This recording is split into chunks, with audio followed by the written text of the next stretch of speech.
Nauru, located in the middle of the vast waters of the Pacific Ocean and appearing just as a tiny dot on the map, it's the smallest independent republic. Hardly 200 people make their way to this country each year. I began this journey by arriving at Istanbul airport 3 hours early. I first flew to San Francisco in 13.5 hours. After a 7-hour layover, I took another long 13-hour flight to Nadi in the Fiji Islands and then waited again for a 7-hour layover. With nearly 75% of its seats unoccupied, the flight to Nauru from Nadi took 4.5 hours and my 48-hour endless journey finally came to an end. This is the least visited country in the world. Even the closest countries are thousands of kilometers away from here. Once I set foot on the island, I have to wait for the next flight to leave, which is scheduled almost a week later. Sea travel is not an option either. Nauru is surrounded by massive coral reefs, preventing large ships from approaching the shore. Until recently, the locals on this isolated island had so much wealth that they didn't even know what to do with it. Once reaching phosphate deposits in 1975, Nauru became the country with the highest GDP per capita in the world. Today, however, in these destroyed lands where no vegetables and fruits can grow, processed and fatty foods have become the norm. Topping global charts, Nauru is recognized by the World Obesity Federation as the world's most obese country, with around 60% of its citizens are obese. The World Health Organization also reports that Nauru has the highest cigarette consumption rate in the world. The government's effort to keep foreign media away from the country is quite obvious. After going through a month-long procedure in which I presented countless documents, I could hardly get a tourist visa. While the regular application fee is $50 Australian, an astronomical amount of 8,000 Australian dollars is demanded from journalists and media representatives as a deterrent. The police immediately took my drone I was carrying as I entered the country. You might have noticed something odd in the island's aerial perspective. They discourage capturing Nauru from the sky. Filming here won't be easy because of a dirty truth that Nauru has been trying to hide, which you'll come to learn in the following scenes. I am in the Yaran region right now. Since the runway area and the driveway area are right next to each other, it's usual for the cars to give way to airplanes here. Pedestrians are warned against jet blast occurring during landing and takeoff. This is because the country is so small that the strip-shaped airport stretches across the entire southwest coast of the island. What you see here is airport. If I want to get inside, I could just jump over this fence and I could do it. The total area of the island is only 21 square kilometers or 8 square miles. It takes a maximum of 20 minutes to drive the whole country by car, and every journey returns to its starting point as there is only one ring road. The police are on patrol all the time. As I don't want to draw attention, I've reached out the only tourism agency in the country and I will begin to explore the island with a guide. According to the agency, only 1 or 2 tourists come to the island in a month, so the real numbers are way lower than those stated on the internet.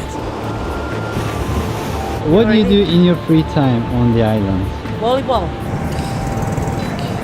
So what do you do in your free time on the island?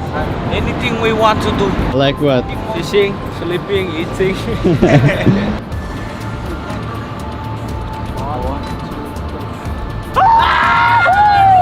1, 2, 3. Woohoo! Get out of here, boy.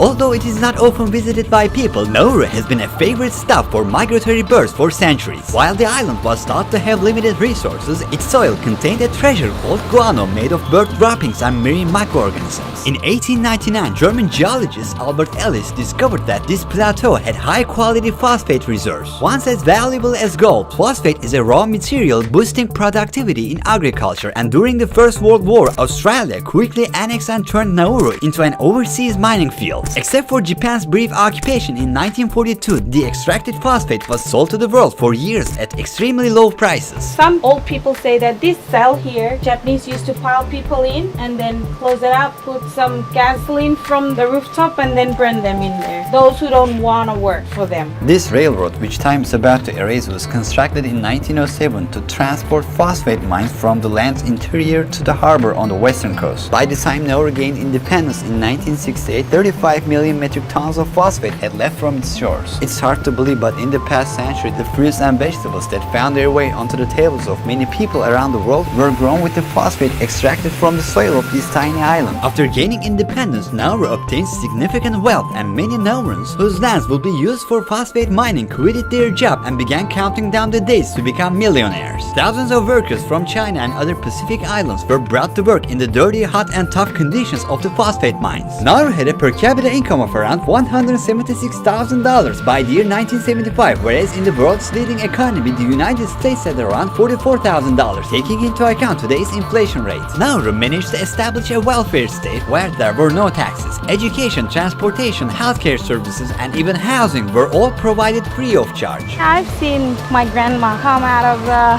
bank with the pillowcase. They put all their money inside and just walk out with the money.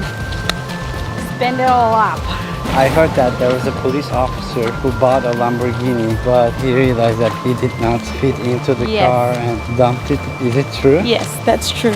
Even big some of waste. the cars are bought for just decorations. As Nauru suddenly became wealthy, a frenzy of consumption overtook them, and this small island was filled with the latest car models. Along the roadside, we came across a collection of abandoned luxury cars from the past: Cadillacs, Jeeps, Land Rovers. These are just a few of the vehicles that the island residents once used for speed and amusement on this road. It is almost like a car graveyard here. The layer of rust on them indicates how distant the days of glory are. Ever since I got here, the natives have been warning me to watch out for the packs of stray pitbulls roaming around the road. Once a popular breed, some islanders eagerly adopted these dogs and left them on the streets. Along with the dogs, more animals that were not originally present in Nauru were also brought in over time. Cat, chickens, and pigs are animals that the islanders have become familiar with relatively recently. When miners uprooted the trees and excavated the fertile soil, all living organisms were harmed. It's neither suitable for agriculture nor construction, and Naurans are suffering dire consequences of this problem. Nauru's terrain is covered with pits, some as deep as 15 meters or 49 feet, and limestone peaks extending from the center of the island to the coastal areas. No agricultural products can thrive in this barren land with its high level of acidity. Naurans depend on highly processed canned food from overseas, mostly imported from Australia, to sustain themselves. The average life expectancy of the people of Nauru is 64 years. A poor quality diet has made Nauru hold the title of the world's most obese nation for years. This island, which was not yet discovered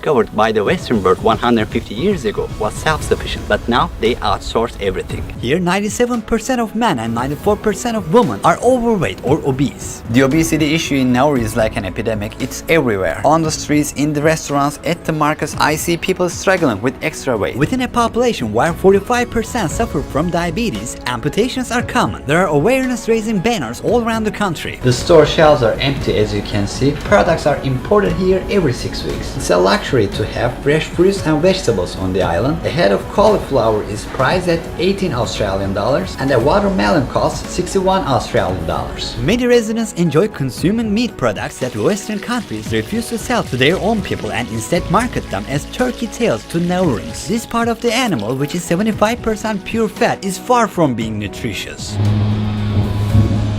Lack of living space is another drawback of phosphate mining. The destruction has left 80% of Nauru uninhabitable, squeezing its estimated 14,000 residents into a coastal area of just 4 square kilometers or 1.5 square miles.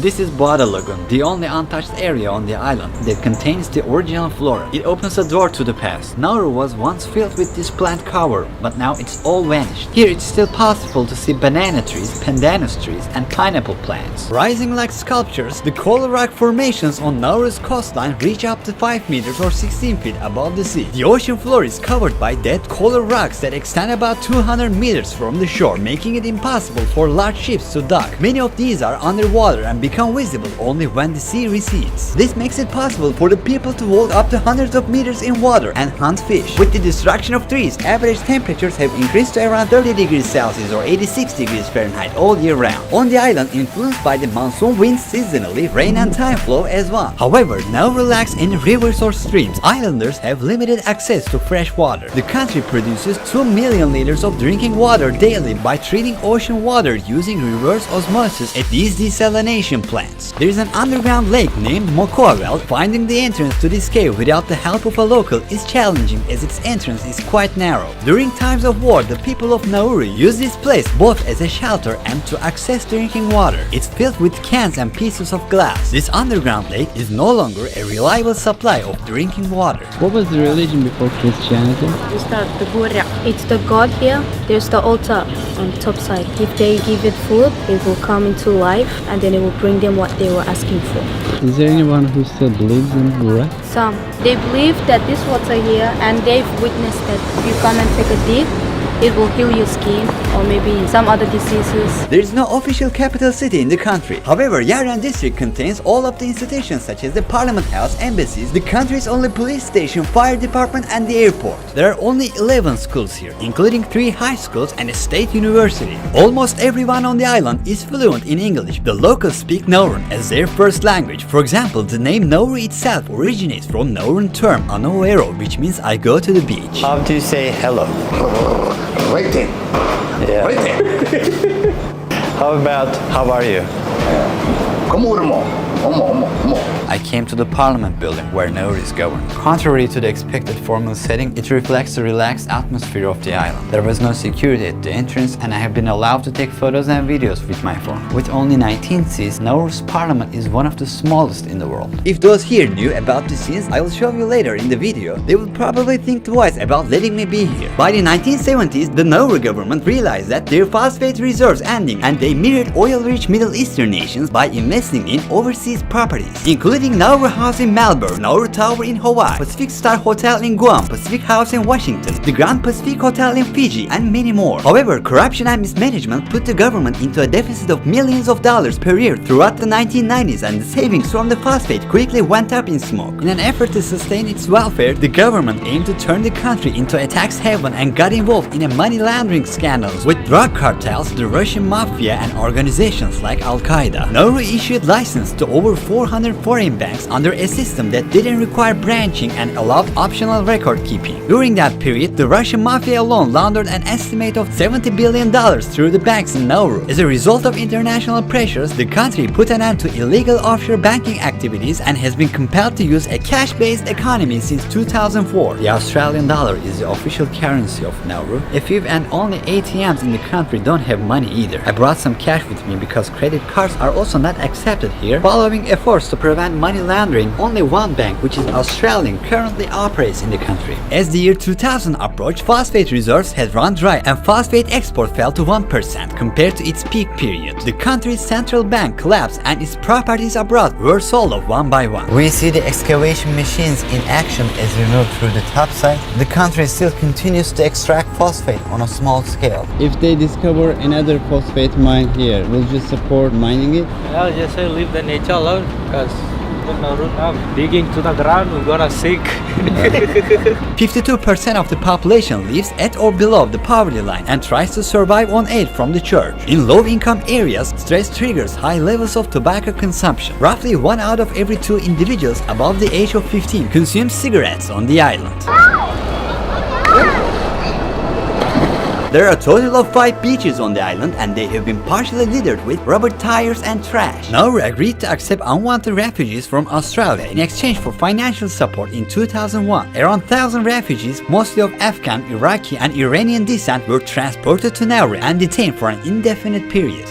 On the top side, 3 refugee camps were established. People were forced to stay in plastic tents for years under the scorching sun without regular access to clean water. Many tried to escape from inhuman, miserable conditions and uncertain future by ending their lives. The ones who suffered the most from this situation were the children, who made up the majority of the camps. Australia was spending an average of $550 million each year to maintain these camps. In other words, the Nauru government made a profit of $500,000 for each refugee held captive on the island. As I tried to get to these hidden areas, suddenly barricades appeared in my way. They had blocked all the roads leading to the camps located in the 3 different spots in the topside. I found a way to shoot from the outside. For around 2 decades, these camps became the scene of numerous individuals losing their lives due to medical negligence, accidents, and taking one's own life. Recent reports indicate that these places are now completely empty. However, the locals have no specific knowledge about this matter. Currently, Nauru is counting down the days to engage in deep-sea mining in collaboration with the Canada-based metals company. Their plan is to extract polymetallic stones that only grow a few millimeters per million years. These stones containing metals such as cobalt, nickel, copper, and manganese found in batteries will be the energy source of the near future. Scientists warn that these mining operations, putting marine life at risk, could potentially reduce the ocean's capacity to absorb carbon and accelerate climate change. The illusion of wealth that suddenly Nauru got itself into in late 19th 1960s caused a generation to not understand the importance of artwork and education. The government did not make future plans and exhausted all the nation's resources. It seems almost impossible to build a better future here without the necessary motivation, skills, and knowledge. This small island with wounds that can never be healed basically stands before us as a summary of what is going on in the world and as a lesson that humanity should always remember. Thank you for watching this documentary. I hope it added a value to your worldview perspective. Don't forget to subscribe to my YouTube channel. See you in the next one. Ruhi Chenet was here.